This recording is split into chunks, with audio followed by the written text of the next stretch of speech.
Hello, everybody. I'm back with a brand new format that I stole from Karsten Runquist, however you say it. I'm going to try and use this format to talk about more movies so that every month I can at least post something since I've been gone for so long. This month is all the March 2023 movies that I watched. There's a bit of rewatches in here because I wanted to get back into movies again, so please forgive me on that aspect. Let's jump into it. First up, we have Inside Llewyn Davis, one of my favorite films of all time. This is definitely my favorite Oscar Isaac performance. This is definitely my favorite Coen Brothers film. It's a beautiful story about a folk singer trying to make it. I have watched this about 2 or 3 times now, and each time I think it kind of gets better for me. The story I find very gripping. I love the original songs. It's just a very well done story that I can't imagine being done by a better filmmaker or set of actors. The next film I watched was Matinee by Joe Dante of Gremlins. I had never seen this before. I love stuff set in the Cold War, so seeing a story of a movie theater having this crazy B-movie in the Cold War is basically the perfect combo of things for me. I really love John Goodman's character. I thought he was very charming. The ending of this is fucking crazy. It kind of comes out of left field. I think it's really, you might like the ending, you might not, depending on who you are. I personally thought it was pretty fun, but I can see the other way. There's some pretty crazy stuff in here. Very different from Gremlins, but still has a similar sort of sense of humor, which I appreciated. The next movie I watched was Batman Gotham by Gaslight. This is based on a comic, and I read the comic a few days before watching this, and I don't really love the comic or the movie. This is one of those cheap DC straight to DVD animated ones, and I don't really gel with a lot of those. This one had some elements I liked. The action was well done. The character designs weren't bad. I think the first half of this worked a lot more when it was a genuine mystery. When they reveal who the killer is, it really just oh no. It just did not work. But I thought this was fine overall. It really could have been better, and I would like to see this concept in live action though. I rewatched Mortal Kombat, the 2021 film. It was not good, but I was thoroughly entertained. I've been playing a lot of Mortal Kombat recently and thinking a lot about Mortal Kombat recently, and I'm on a big kick for it. And there's not much to really gain from this one. The gore, when it's there, is very nice. Some of the characters I thought were very accurate. Kano was pretty well done. Goro was fine. Some characters feel pretty bad comparing Scorpion. Feels like a whole different character. The main character, Cole Young, is really generic. The plot is really generic. The effects are very mixed. The ending is underwhelming, but I'm just too much of a Mortal Kombat fan to complain. I could watch this again. It's really entertaining, even when it's bad, and I think that's worth more than this probably should be. Up next, I watched Popstar Never Stop Never Stopping Again. For a while, I considered this one of my favorite comedies. Now, it's dropped a lot more for me. I think part of it is because I know exactly what's coming, and this is already a very predictable movie. The songs are great. I love Andy Samberg. I think he's very funny.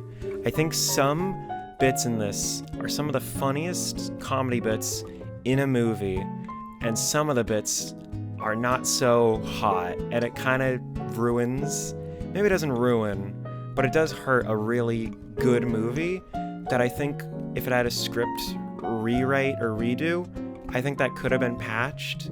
I don't think this one's really rewatch proof.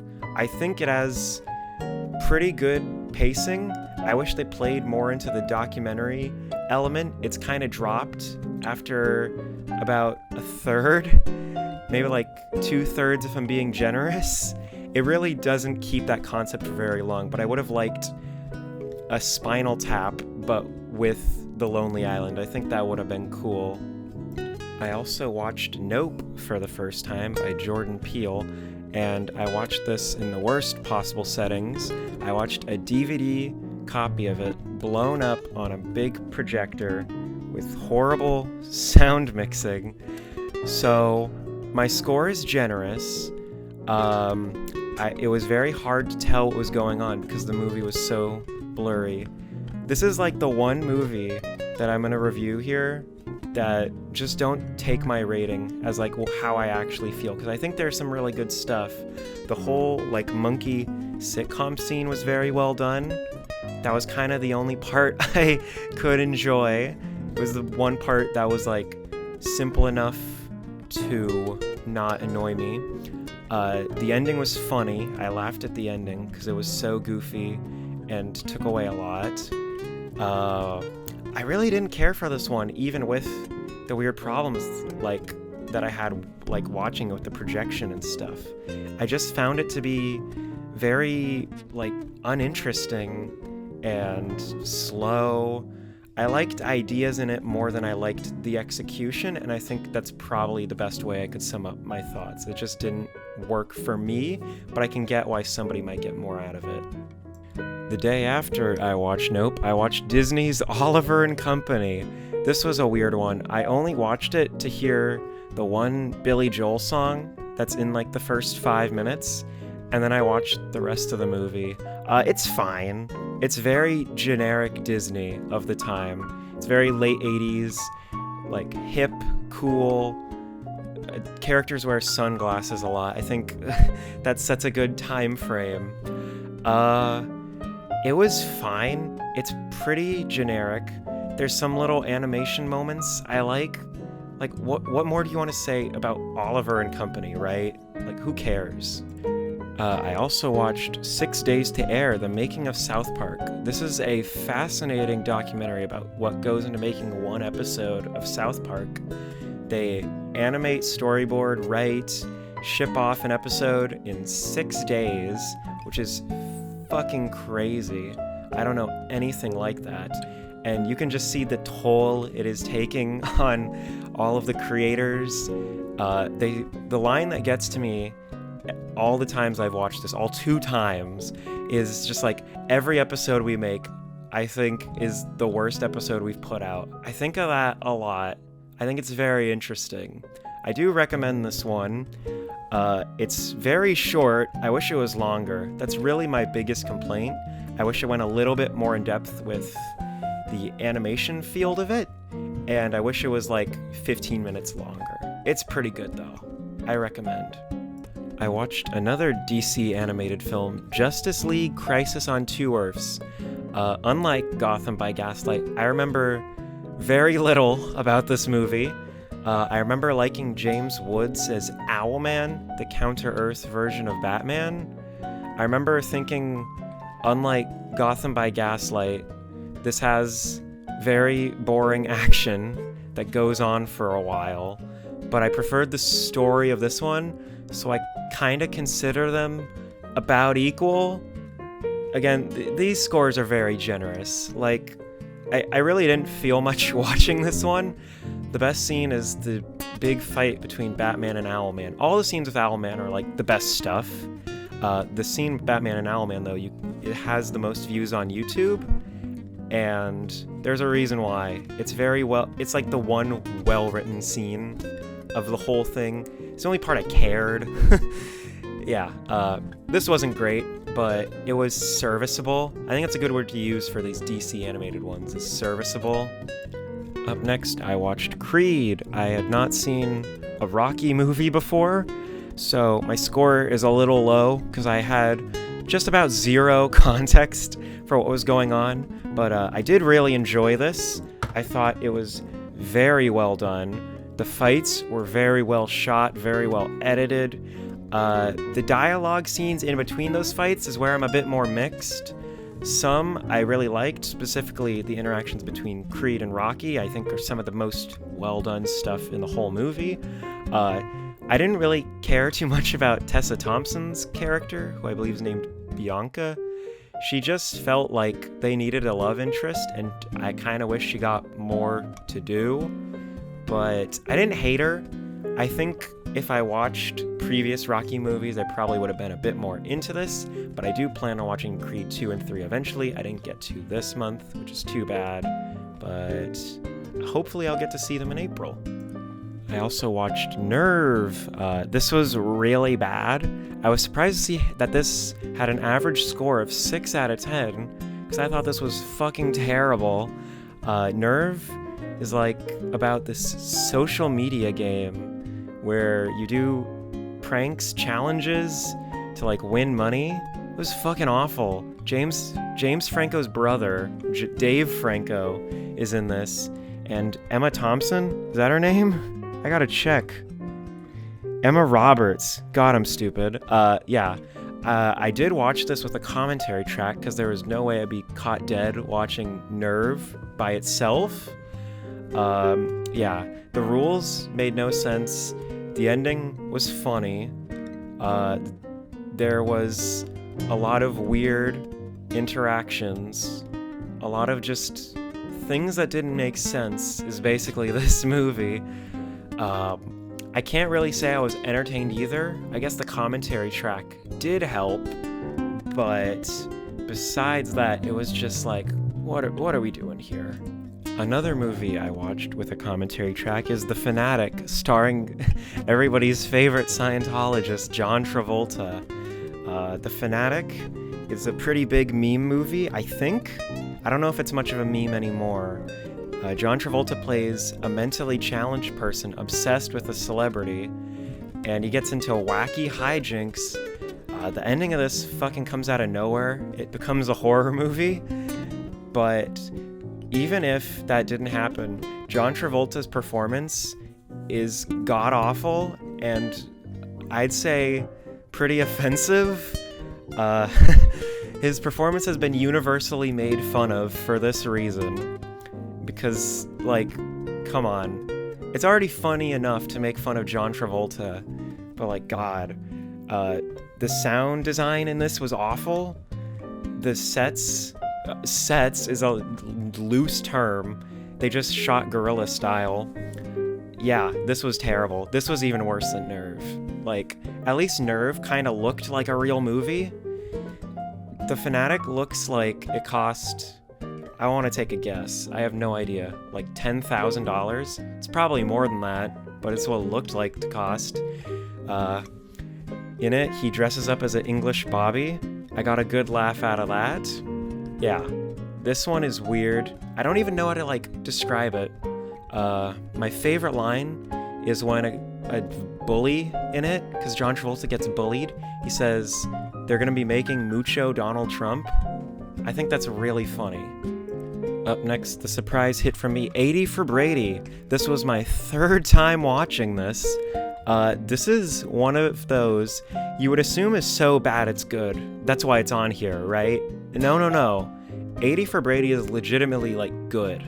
My score has gone up. I think I originally gave this a 6 when I first watched it, and it's gone up to a 7.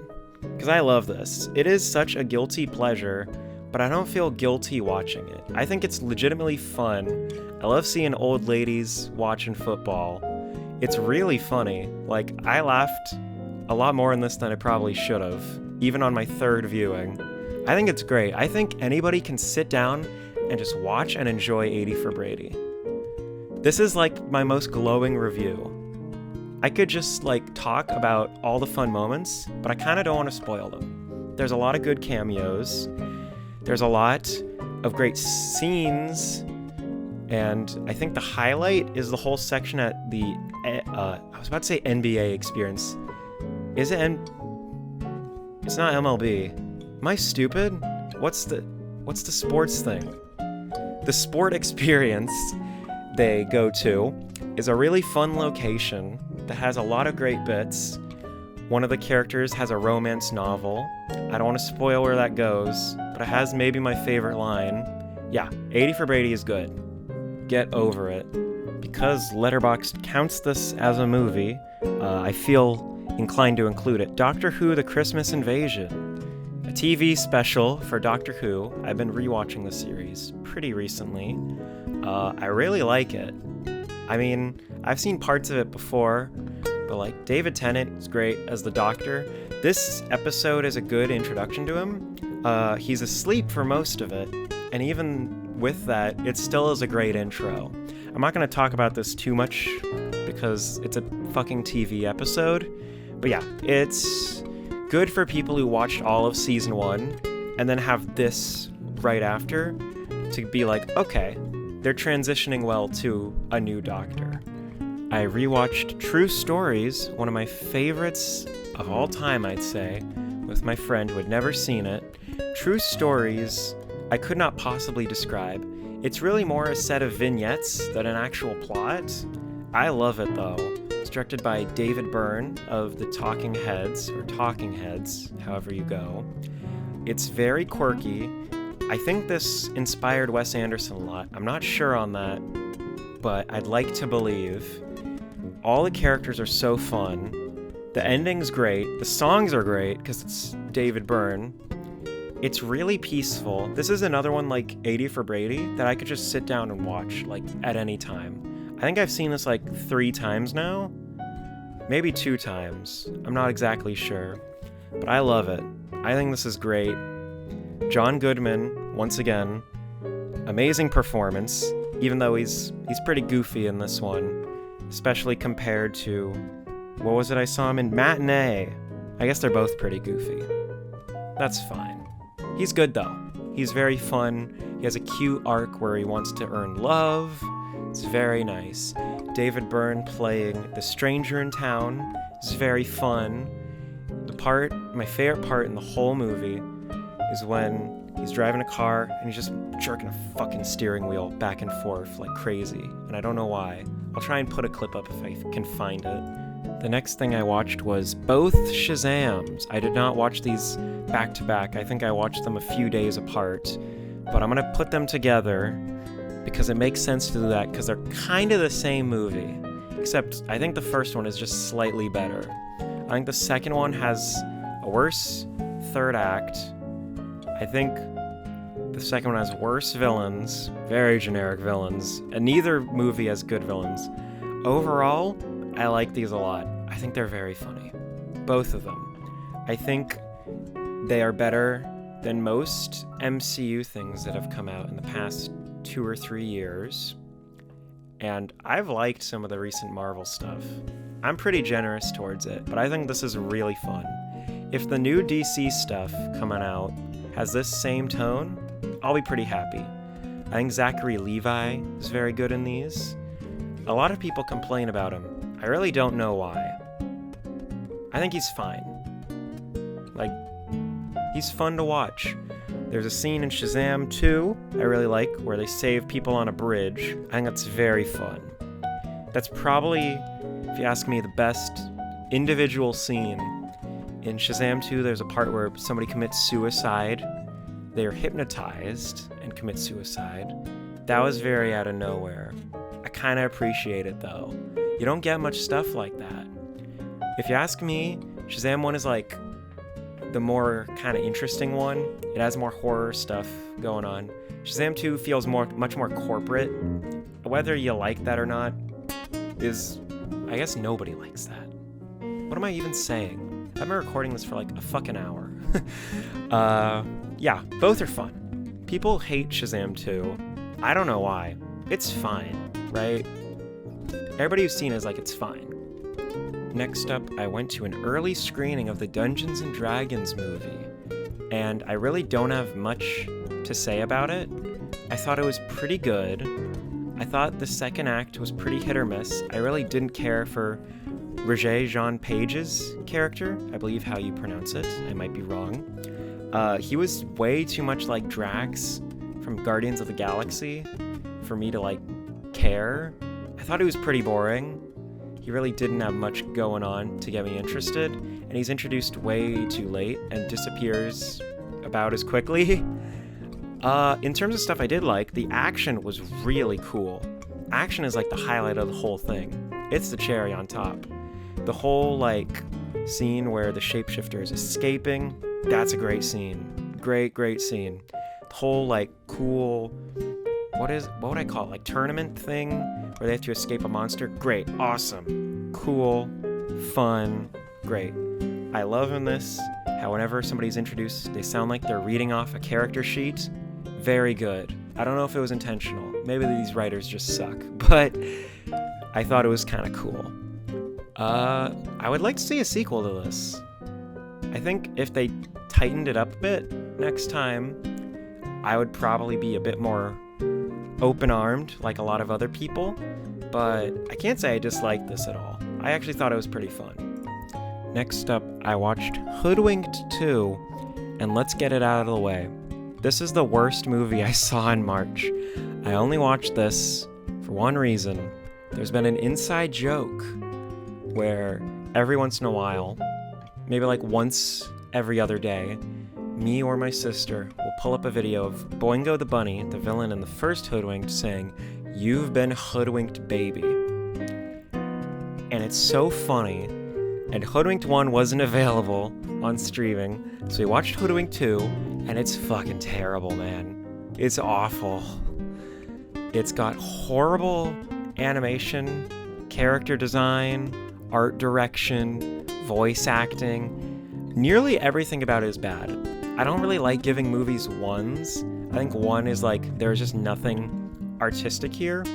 If anything, I can give Hoodwinked 2. I like a character who's the giant from Jack and the Beanstalk. There's a part where he slaps a rhino. I thought that was pretty funny.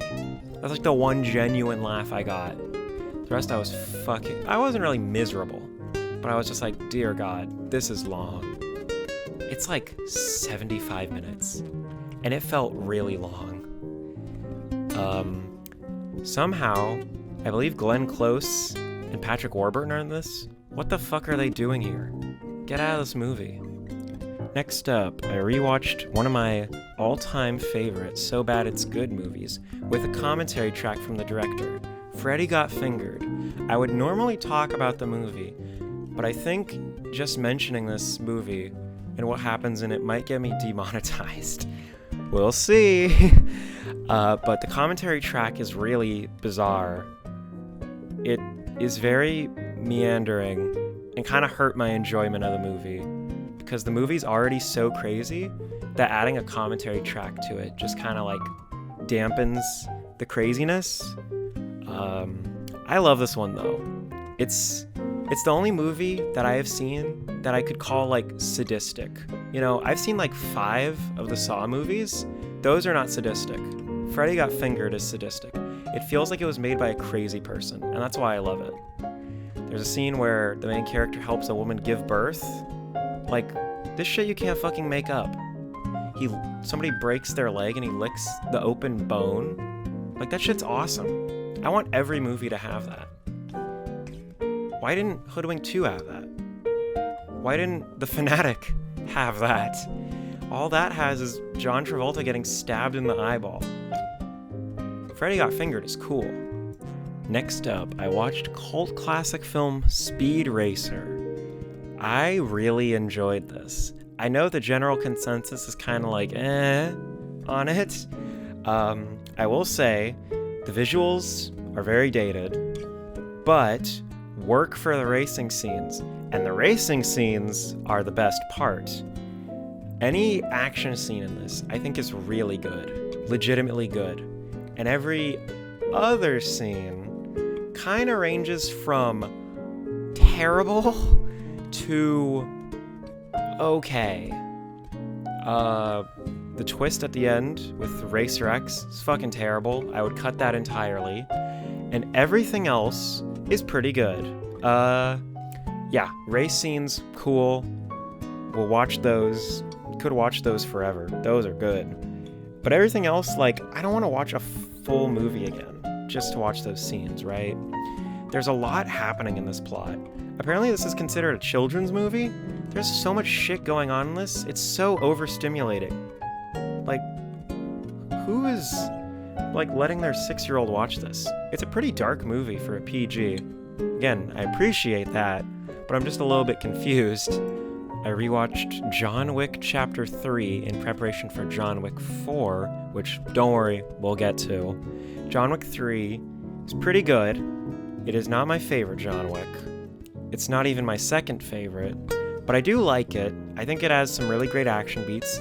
I think my biggest problem with it is that everything pre-Halle Berry is really good, and everything post-Halle Berry and the elder guy is really good. So you have this little middle chunk that kind of hurts the rest of it. To be fair, part of that chunk is made better by John Wick 4, but I still think watching this, it just feels a bit off. I'm not a huge fan of those sections going back in my head. Again, it's made better, but it's just like, we're riding a line I'm not really a fan of. But consistent thing with John Wick's, action's great. Love the action. Love bloody stuff. Love people getting stabbed and shot. Great. Great ending on this one, too. It's not as good an ending as John Wick 2 or John Wick 4, but it's good. I rewatched The Batman for the third time. This time, the first half I watched normally. I watched like a movie. And the second half of it, I watched while building Legos. So, please excuse me, as I did not fully complete the task of watching the movie. I was busy building a James Bond Lego set. Sorry. Really like this one. Really like Robert Pattinson as Batman. I'm very interested in seeing more elements of this universe. I'm wondering how they'll do, if they do, more supernatural elements in the future. But in any case, I like the detective aspect of this. It's always my favorite part of Batman comics, and I wish the movies embraced them a lot more. The fact that this is the first one to do that is interesting. I don't really have too many problems other than this is like way too long. 3 hours is pushing it. I think you could trim like 30 minutes off of this, which is insane. That's 1/6 of the movie. God, my brain is melting. Sorry. Yeah. Love the costume design, by the way. Excellent costume design, excellent score, excellent cinematography. Looks better than almost every Marvel movie, now that I'm thinking of it. It's kind of tied with a few in my head, but I really do like this one. I'm very interested to see where the sequel goes. Alright, we finally made it to the one I'm most interested in talking about. Kind of. I guess there's another one coming up. John Wick Chapter 4 is fucking awesome. Best action scenes of any John Wick. There's some crazy shit that I don't want to fucking say. Like, I really do, but I don't want to, like, spoil anything. But it gets fucking nuts, man. And 3's already got some pretty crazy stuff. And there's all this news about a John Wick 5. Like, please don't. Please don't do that. This is, like, perfect. This is as best as you can make this franchise. I can't see them topping this. And I know they're doing, like, spin-offs. I'm cool with that. Let's make it clear. I'm cool with that. That's fine. It doesn't taint this beautiful saga of just revenge. I think that's cool. Yeah, not much to say about this one that's not going to ruin parts of the movie. Really liked Donnie Yen's character. I do wish he was a little bit more fleshed out. His motivations aren't super deep. I get that's not what people are there for. It's just in terms of, like, normal movie stuff. I kind of wish we knew a bit more about his family. That's established as something he cares a lot about, and we're not really shown them, and I think that's a missed opportunity. But really cool side characters. I think this has the best side characters. I think Scott Adkins' character Killa is like one of the best things to happen to this franchise. The whole fight with him is awesome. Love it. There's a great card game played that felt like a cool heist movie. Really love this one. Super freaking awesome. Can't wait to see what Chad Stahelski and Keanu Reeves do next. I'm so interested. Literally after getting home from watching John Wick 4, I rewatched Team America World Police. Now, I can't say too much about this one because I'm white, and this movie makes fun of America. Ooh.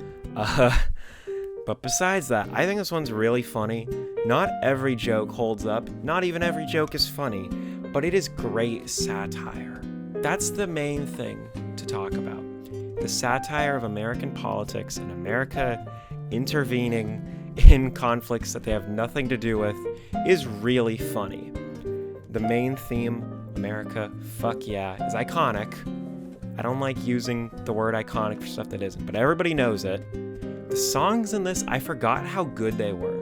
I remember thinking there was only like 2 or 3 songs. There's a lot more, and I really like them. They're very catchy.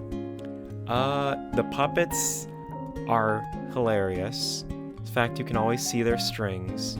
Brings just happiness. I love it. I watched Mission Impossible 1 for the first time. This was okay. I really didn't care for too much of it. The main part that everybody knows, the CIA heist, is definitely the best part of the movie.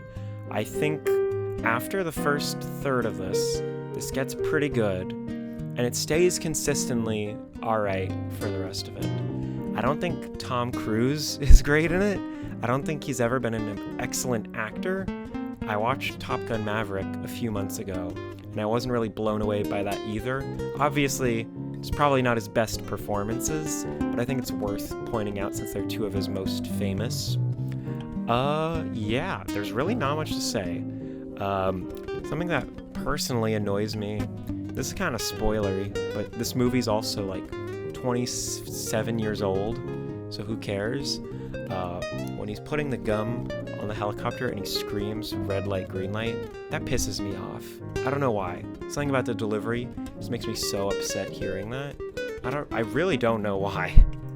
I rewatched Guardians of the Galaxy 1 to get ready for the upcoming Guardians 3, even though it still is over a month away.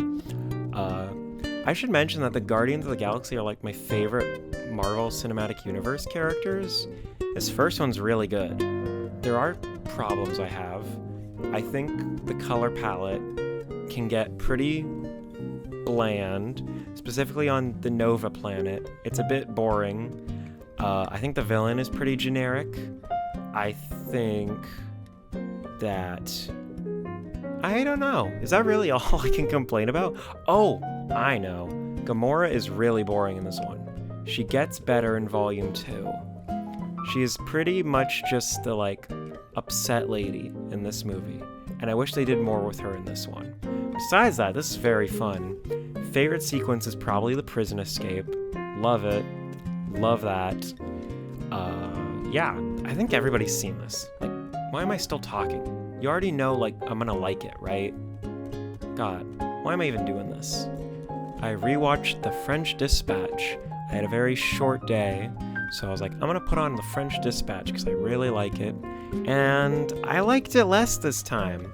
I don't know, some stuff stuck out to me that I guess I didn't fully process the first time or didn't really think about because I was just having too much fun.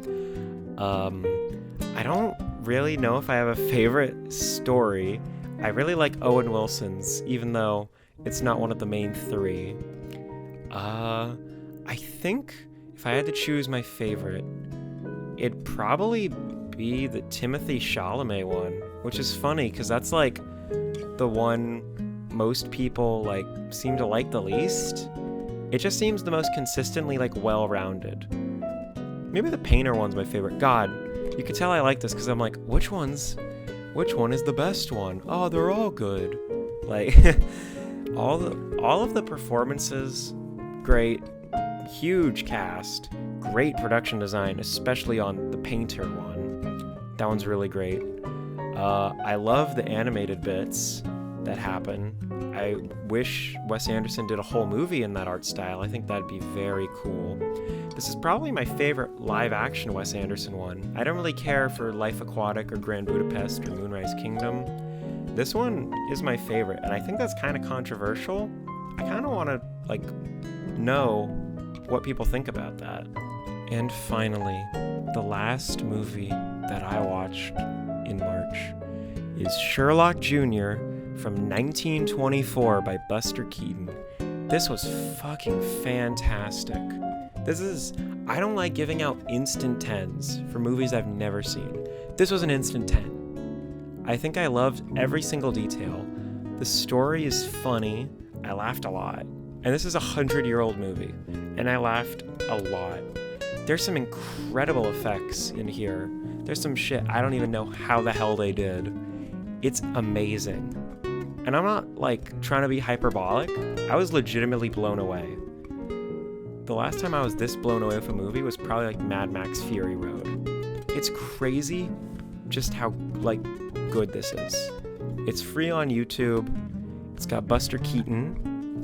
I've seen a few Buster Keaton things since watching this, and I have very much enjoyed all of his work that I've seen. I think he's fantastic. I think he's great with comedic timing. I think he knows how to choose interesting stories. This one is interesting. He's a film projectionist who longs to be a detective, and so he solves a little mystery in his head, and I think it's so cool. There's so many cool visuals that they use with that premise. It's such a well-rounded movie. It's a silent film, but there's some great music playing over everything.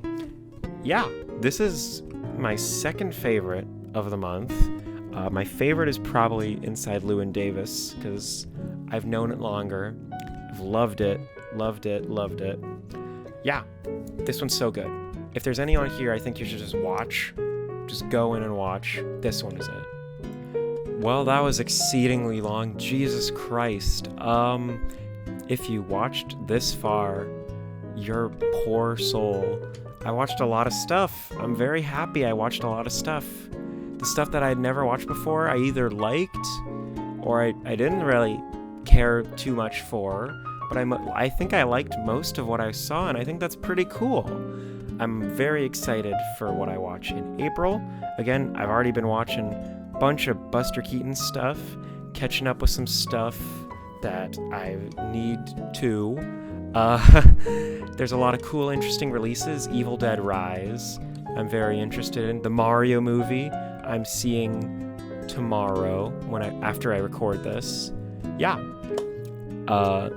Thank you all for watching. You can check out my Letterboxd where I post small little reviews of everything I watch. I'm currently trying to just restarting to find some inspiration, I guess. Yeah. Thank you all if you made it this far. See you later.